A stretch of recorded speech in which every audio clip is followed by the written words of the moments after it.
힘드시지요? 지치지요?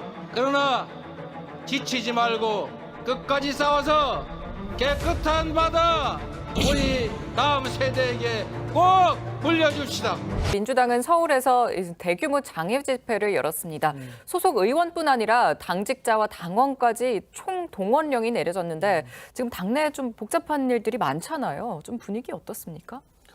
어제 되게 폭염 속에서도 전국에서 많은 당원들이 모여가지고 네네. 뜨거운 열기 속에 이제 집회가 잘 진행이 되었고요. 예. 저도 매주 이제 평택역 앞에서 서명 운동을 하고 있는데 국민들께서 상당히 많이 우려를 하고 계세요. 실제로 여론조사에서도 뭐 85%가 국민들이 이거에 대해서 우려를 나타내고 반대하고 계시고 또 79%가 일본의 조치에 대해서 신뢰하지 못한다라고 되어 있지 않습니까? 예. 그리고 일본의 어민들 그리고 뭐 태평양 도서국이라든지 뭐 중국과 러시아, 뭐 대만, 홍콩, 마카오 등 전부 다 지금 반대하고 있는 그런 상황 아니겠습니까? 네. 그리고 이것이 IAEA에서 이제 7월 4일 날 그 검증 결과를 보고하겠다는 것 아니겠습니까? 네. 예. 당장의 얘기가 된 것이 현실적인 문제가 된 것인데 IAEA는 뭐 아시겠지만 원자력의 안정성을 좀 담보하는 그런 조직의 특성도 있는 데다가 예. 뭐 일본과의 친하다는 그런 것도 이미 알려져 있고 네네. 이미 그 오염수 방류에 대해서 찬성하는 입장도 표명한 적이 있어서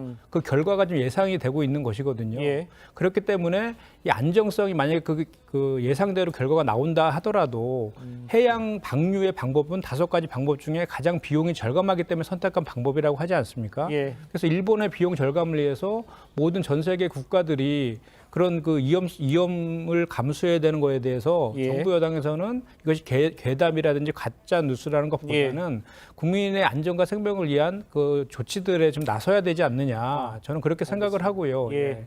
그러니까 IAEA 같은 경우에는 지금 그 일본에서 요청해서 검증하는 거잖아요. 그리고 일본이 제출한 그 자료와 그 현장만 보고 이제 검증하는 결과만 하는 거거든요. 네. 그리고 IAEA 아까 그 조직의 특성에 대해서 제가 이제 말씀을 드렸고, 그래서 지금 국민들이 아주 많은 국민들이 이거에서 우려하고 있고 어민의 생존권도 관련된 문제이기 때문에 예. 지금 야당에서 하는 주장들은 한일 간에 공동으로 검증하는 협의체를 만들어서 검증을 하자. 그때까지 6개월 정도는 방류를 좀 보류시켜 달라라는 그런 주장들을 예. 정부 여당에서 요구하고 있는 거잖아요. 네. 그런 것 정도 충분히 국민들의 우려를 예. 해소시키는 차원에서 가능하지 않을까 저는 생각합니다. 자, 과학적으로 해야 된다는 건 양쪽에서 다 동일하게 얘기를 해주시고 있는데 지금 이제 저 밖에서 느끼는 것은 여야가 해결 방법에 대해서 여론전이 좀 점입가경이다. 뭐 이렇게 정도밖에 저희가 이해할 수 없을 것 같은 상황이고요. 그런데 요거 하나 좀 짚어보도록 하겠습니다. 국회 부의장이자요. 민주당 의원인 김용주 의원이요. 금요일 국회 본회의장에서 민주당 단독으로 오염수 방류 결의안을 처리하는 와중이었습니다. 이때 이제 일본 골프 여행을 의논하면서 문자를 교환하는 이 모습이 포착이 돼서 논란이 된 거예요. 요거는 어떻게 저희가 이해를 하면 좋을까요? 사실관계를 보면은 여야 간에 특위 구성하고 청문회 하기로 합의가 됐었잖아요. 합의된 거를 IAEA 검증 결과 보고하자라고 번복한 것은 국민의힘이었고요. 그리고 이 결의안의 내용 같은 경우에도 사실 지금 국민의힘 의원들이 각종 수산물 시장 다니면서 횟집 먹방하고 뭐 수돗물까지 떠마시고 이런 퍼포먼스 하시면서 괴담이나 가짜뉴스라고 이야기하고 있지만 예. 실제로 결의안의 내용 보면 그런 어민들을 보호하는 내용까지 포함되고 있는 거예요. 서로 지금 언행이 지금 안 맞고 있는 행동들을 하고 있는 것이고 2년 전에 이런 결의안을 국민의힘에서 먼저 처리했다는 그 팩트도 분명한 사실로 있다는 것 예. 말씀드립니다. 휴대폰 포맷은 증거인멸이 아니면 수사에 협조했다 이런 입장이잖아요. 그래서 이제 구속시킬 이유가 없다 이런 주장인 것으로 이해가 되는데 이런 것은 대변인께서는 어떻게 판단하십니까?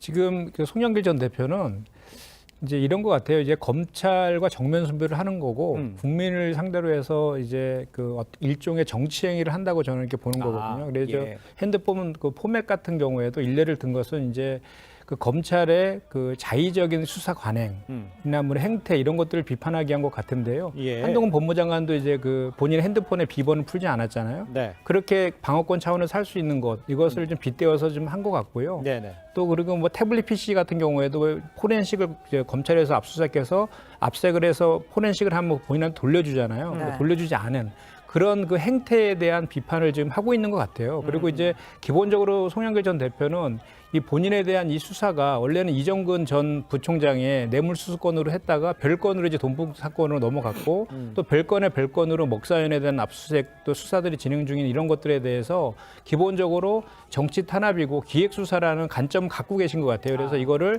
총선 전략으로 계속해서 끌고 가려고 하는 것이다. 예. 그렇기 때문에 그거에 대한 그 검찰에 대한 그 수사 태도에 대해서 계속해서 지적을 좀 하려고 하는 것 같고 예. 그래서 본인에 대해서 빨리 소환 조사해서 나를 조사하라 이런 주장들을 하고 있는 거라고 저는 생각합니다. 민주당 내부 상황을 좀 살펴보도록 하죠. 민주당 이제 김은경 혁신위원회 두 번째 쇄신안으로 이른바 이제 꼼수 탈당을 막기 위한 대책을 논의한다 이렇게 이야기를 했습니다. 혁신의 활동이 실제로 민주당의 새 바람을 일으킬지 이제 사람들이 관심이 있는데 첫 번째 혁신안 불체포 특권 요것도 지금 글쎄 어떻게 될지 모르는 상황에서 아는 좋은데 지금 어떻게 진행이 되고 있는지가 궁금합니다. 사실 혁신이라는 게 사실 쉽지는 않죠. 그렇겠죠. 그래서 첫 번째로 이제 불체포 특권에 대해서 그 이제 당론으로 할 걸 권고를 했었는데 예. 그럼에도 불구하고 이제 소기의 성과는 있는 겁니다. 왜냐하면 그거 관련해서 당에서도 일단은 비회기 중에서 회기를 열어서 임시회기를 열어서 이런 걸 하지 않겠다. 그리고 네. 당론으로 뭐 그 찬성하는 것은 하지 않겠다 이런 등등의 예. 하여튼 그 100%는 아니지만 그런 조치들도 좀 이제 나오고 있는 것이고 또 꼼수 탈당의 문제도 지금 뭐 윤관석, 이성만 의원 등 해서 예.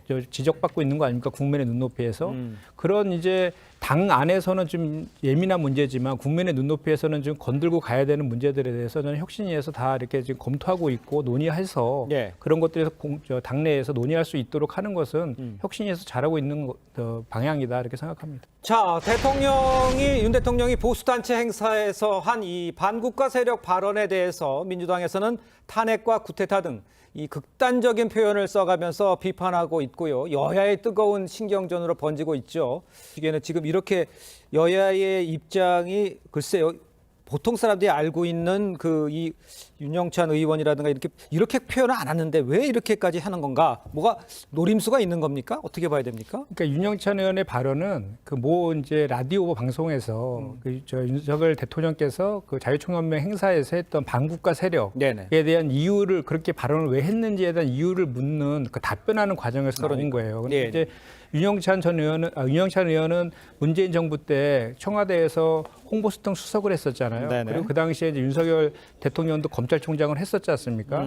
그 문재인 정부를 비칭해서 반국가 세력이라고 하면서 그런 반국가 세력 안에서 총장을 했던 분은 네. 그럼 문재인 정부의 그 총장 하지 않았느냐? 그런데 예. 그때 검찰 개혁에 대해서 반대하면서 조국 전 장관을 수사하면서 대통령이 되었지 않느냐. 그러니까 예. 결국은 본인도 문재인 정부에서 몸을 담았으면서 네. 그 정부의 상대당의 후보로 나와갖고 대통령이 되었으니까 예. 그런 과정에 대해서 언행이 좀 불일치하는 것 아니냐라는 지적을 하는 과정에서 나온 것 같습니다. 그러니까 정치권에서 도를 지나치는 좀 그 날카롭게 지적은 하더라도 좀 최소한의 품격은 좀 갖췄으면 좋겠다 이 말씀 좀 드리고 예. 사실 그 종전선언과 관련해서는 종전선언 또는 이제 그 평화 체제로 가는 네네. 이것은 사실 보수 정부였던 노태우 정부 때 예.